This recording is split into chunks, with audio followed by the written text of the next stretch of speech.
भूतिया साया। गांव के बाहर एक पुराना खंडहर था जो लोगों के बीच हमेशा से एक डरावनी कहानी बन चुका था। खंडहर के बारे में कहा जाता था कि वहां किसी समय एक महिला की दर्दनाक मौत हुई थी और उसकी आत्मा अब भी वहां भटकती है। गांव के लोग कहते थे कि रात के समय वहां से किसी के चीखने चिल्लाने की आवाजें आती हैं। लोग वहां जाने से डरते थे, लेकिन कुछ लोग उस जगह के रहस्यों को जानने के लिए हमेशा उत्सुक रहते थे। राहुल, विजय और समीर तीन अच्छे दोस्त थे जो हमेशा से रोमांच के शौकीन थे। एक दिन उन्होंने फैसला किया कि वे उस खंडहर में रात बिताएंगे और देखें कि वहां सच में कुछ रहस्यमय घटनाएं घटती हैं या नहीं। शाम ढलने लगी थी और अंधेरा घेरने लगा था। राहुल ने दोस्तों से कहा, हम सच में साहसिक कार्य करने जा रहे हैं, तैयार हो? समीर थोड़ी घबराहट के साथ बोला, क्या तुम यकीन रखते हो कि हमें वहां जाना चाहिए? विजय ने हंसते हुए कहा, तुम डर मत, चलो, हम सब साथ हैं। तीनों ने अपनी टॉर्च और खाने पीने का सामान लिया और खंडहर की ओर बढ़े। रास्ता सुनसान था, हवा हल्की हल्की चल रही थी और पेड़ों की टहनियां अजीब ढंग से हिल रही थीं, जैसे कोई साया झांक रहा हो। समीर को यह सब अजीब सा लगा, लेकिन उसने अपने डर को छिपाया और दोस्तों के साथ खंडहर की ओर बढ़ा। खंडहर के पास पहुंचते ही सबका दिल धड़कने लगा। वह जगह घना जंगल था और खंडहर बहुत पुराना लग रहा था। जब वे खंडहर के अंदर दाखिल हुए तो उन्हें एक अजीब सी ठंडी हवा का झोंका महसूस हुआ। जैसे ही वे अंदर गए, दरवाजा अपने आप जोर से बंद हो गया। क्या तुमने यह सुना? समीर ने घबराकर पूछा। विजय और राहुल ने एक दूसरे को देखा, लेकिन किसी ने जवाब नहीं दिया। तीनों ने अपने अपने टॉर्च जलाए और चारों ओर देखा। खंडहर में पुरानी दीवारें, जाले और टूटी फूटी खिड़कियां थीं।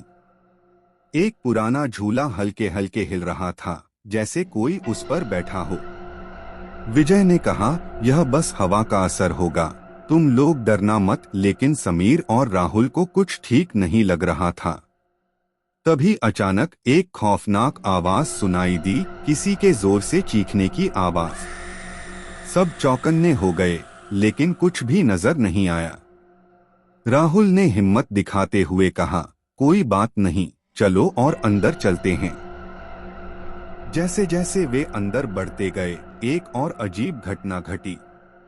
दीवारों पर किसी की परछाई दिखी, एक लंबी काली आकृति जो धीरे धीरे उनकी ओर बढ़ रही थी।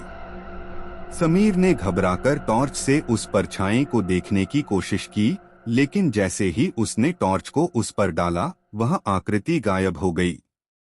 समीर ने डरते हुए कहा, हमें यहाँ से निकलना चाहिए, ये सब मुझे अच्छा नहीं लग रहा। लेकिन राहुल ने उसे तसल्ली देते हुए कहा, कुछ नहीं होगा, तुम डर मत, मैं हूं ना। वे फिर आगे बढ़े, लेकिन इस बार सबके कदम हल्के से भारी हो गए थे। चरणों की आवाजें और अजीब अजीब खौफनाक चीजें बढ़ने लगीं। वे एक पुरानी सीढ़ी पर चढ़े और नीचे एक तहखाना देखा। वहां की हवा में सड़ांध थी, जैसे कहीं बहुत पुराना खून या गंध हो। अचानक समीर के कंधे पर किसी ने हाथ रखा। उसने घबराकर पलटकर देखा, लेकिन वहां कोई नहीं था। उसकी धड़कनें तेज हो गईं और उसने कहा, क्या तुम लोग महसूस कर रहे हो? तभी राहुल ने कहा, शायद वह बस हमारी कल्पना है। लेकिन ठीक उसी समय एक जोरदार धमाका हुआ और दरवाजे अपने आप खुलने और बंद होने लगे। टॉर्च की रोशनी झपकने लगी। सब कुछ अंधेरे में बदलने लगा। अचानक राहुल की नजर दीवार पर पड़ी। वह काली आकृति फिर से दिखी। इस बार वह काफी पास थी और उसकी आंखें जलती हुई लाल थीं। समीर और विजय ने डरी आवाज में राहुल को कहा, हमें यहाँ से जाना चाहिए, यह ठीक नहीं है। लेकिन राहुल ने डरते हुए भी कहा, नहीं, हमें इसका सामना करना होगा। वह उन दोनों से आगे बढ़कर उस आकृति के पास पहुंचा और जैसे ही उसने उसकी ओर बढ़ने की कोशिश की, राहुल जमीन पर गिर पड़ा। समीर और विजय घबराकर राहुल को उठाने की कोशिश करने लगे, लेकिन उस काली आकृति ने राहुल को घसीटकर अंधेरे में खींच लिया। राहुल चीखते हुए गायब हो गया। समीर और विजय चिल्लाए, लेकिन वे भी डर से भागने लगे।